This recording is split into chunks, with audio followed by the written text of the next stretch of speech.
Folks, in this country, in my state of West Virginia, we are in a slow-rolling Kent State massacre moment. Now, you young folks may not know what I'm talking about, but you will by the end. And I'm sorry, but I'm not a member of the TikTok generation and I can't keep it short. So this may last several minutes. Since Donald Trump took office for the second time, there have been 16 shootings by immigration agents, Customs and Border Patrol, and ICE, causing 4 deaths, 7 injuries, and maybe more than that. Those are the last numbers I saw.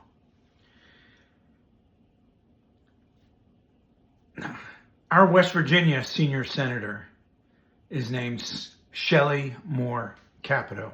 Her father was governor of the state. She inherited her political position, so to speak. And by the way, her father was a criminal. Went to prison for bribery as governor. I guess in West Virginia, we kind of root for criminals sometimes. Maybe that's why Donald Trump is so popular. But anyway, Shelley has been around for a while in the Senate, and she is now the 4th most powerful Republican senator. She's a leader in the Senate, in the Republican Senate. She's the chairwoman of the Republican Policy Committee. So she makes policy. She's in charge of making policy for senators in the Republican Party. She's got the power to change the trajectory of future policy regarding ICE and Customs and Border Patrol. Yet, in a press briefing on Thursday, January 8th, the day after Minnesotan Renee Good was shot and killed by an ICE officer, Senator Capito said, as reported by West Virginia Watch, which is an online service, thank you very much. We do have one print newspaper in Charleston, West Virginia, where I live, the Charleston Gazette-Mail, and it's a good newspaper, but it's pretty thin these days and only publishes, 5 days a week. But anyway, I digress. She was reported to have said, first of all, I think it's tough being an ICE agent. It's tough carrying out our immigration laws, particularly in communities where there's a large immigrant community and broad pushback. Any loss of life is a tragedy.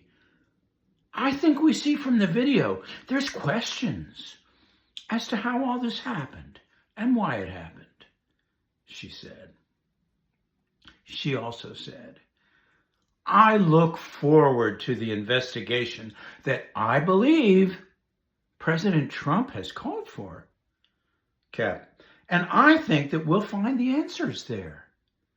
So I think that it's tough to watch. It's tough to watch. Oh,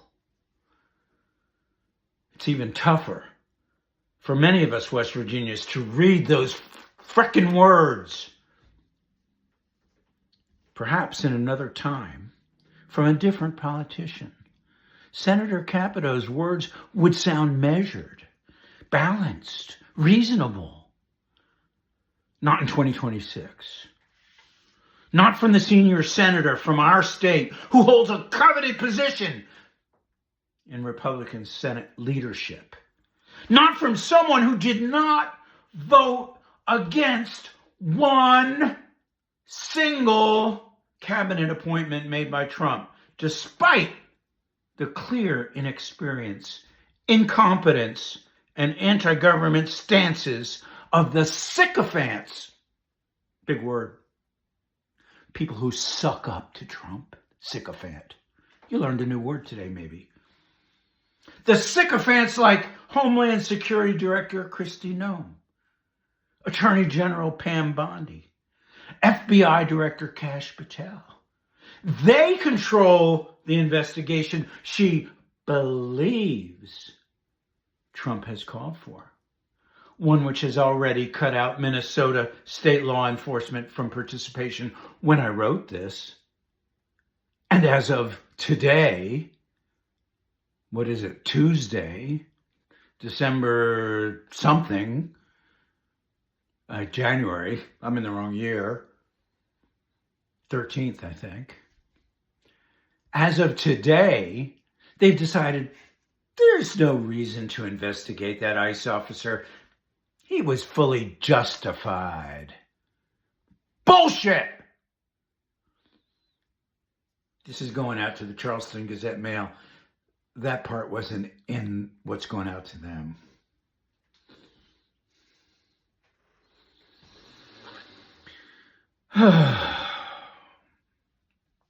Where do you start? I know where to start.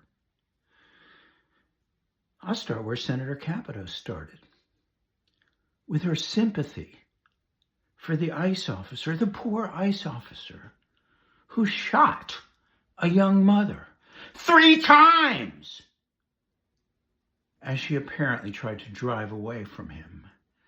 And then he walked away, calling her words, this is for the newspaper, describing a female dog in a sexual act. Translation, what he really said. Fucking bitch.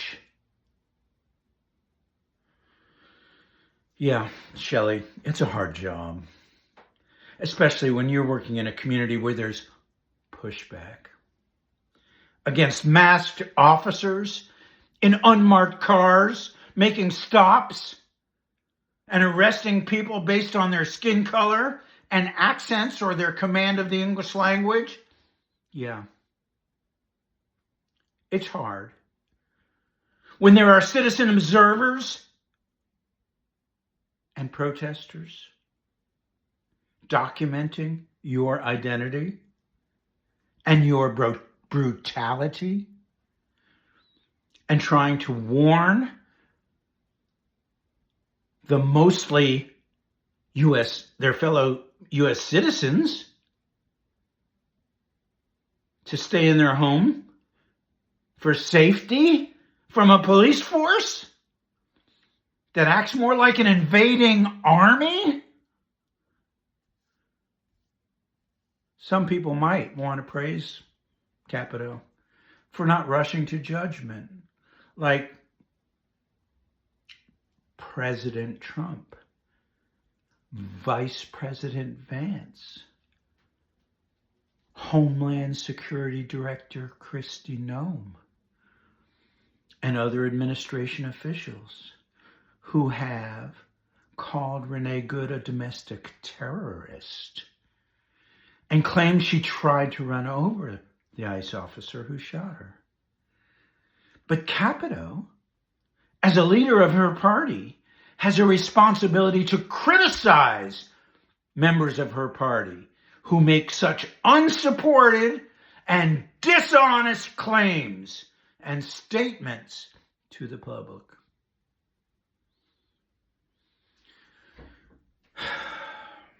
Shelley, you know, really, I think you were a decent person at one time. You know, I bet in your heart you probably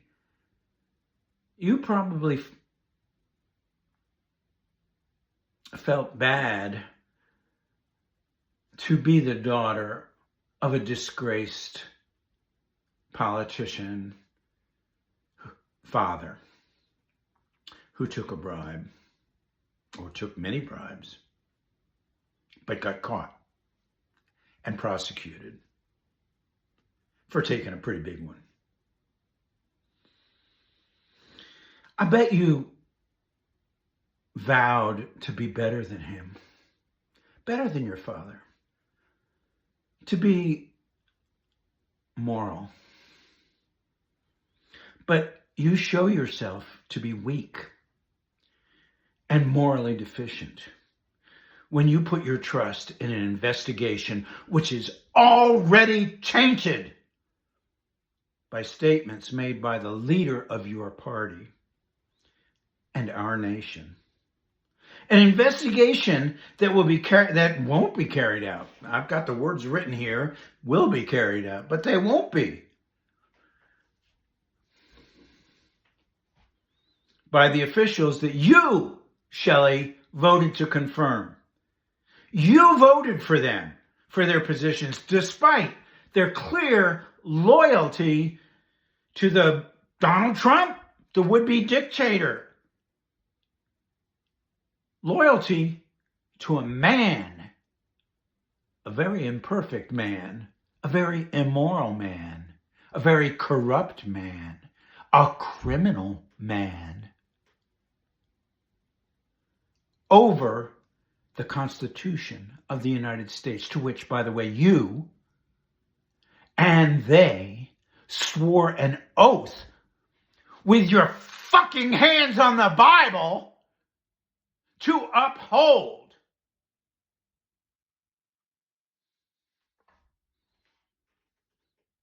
That wasn't in the op-ed. Regardless how you personally, whoever's watching this, have voted in the past. And a lot of West Virginians have voted for Shelley Moore Capito. I mean, she's very popular in this state. This is a 70% Trump state. And I have to forgive my friends and neighbors who may have voted for her. I mean, I don't know. People have lots of reasons for voting for who they vote for. She seems like a decent person. She seems kind of like a suburban mom, and she is. I mean, Charleston is a small town. We have under 50,000 people at this point. She grew up in a neighborhood near where I live. I mean, I know people who know her personally. I don't know her personally. I don't think she would like me very much right now if she saw this. I don't think she'd come over for dinner. But anyway, regardless of how you voted in the past, especially if you're a West Virginian, because politicians really don't listen to people who aren't their constituents or their donors. And they listen to their donors first. So, hey, if you gave her $1,000 or more or less, give her a freaking call, okay? And urge her to firmly call for an open and fair investigation and to push for measures to rein in the brutality that immigration agents are bringing to the homes, streets, businesses, and even schools. Schools! I spent 25 years as an elementary school teacher. I spent 25 years as an elementary school teacher. If they came to my school, God damn it. If I was working there, I would stand up for my kids. I would get arrested, I guess, because I would not let them near my kids. I don't care what color they are, what religion, what ethnicity, what political background. I don't care if they're transgender. I don't care because I love my kids. And I know every teacher that I've ever known loves their kids and would do anything to protect them from these bullies. I digress.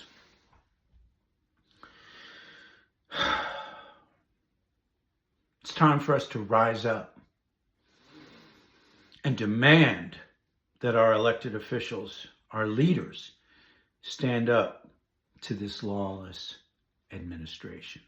lawless, without law, paying no attention to law or the Constitution or morality, and only working for their billionaire friends and their children and their relatives and their bank accounts and their stock portfolios. The stakes have been raised. No one can deny that President Trump wasn't joking when he said he'd be a dictator on day one. You know, I promised you I'd get back to Kent State. Because in 1970, when I was 17 years old, is that right? No, 19 years old.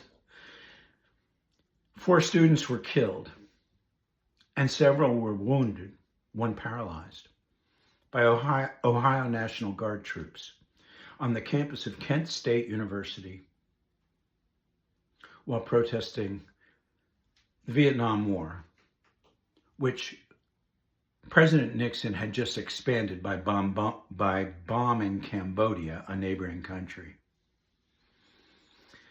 Nixon had campaigned on ending that war. He wasn't ending it. Protests erupted around the nation in outrage.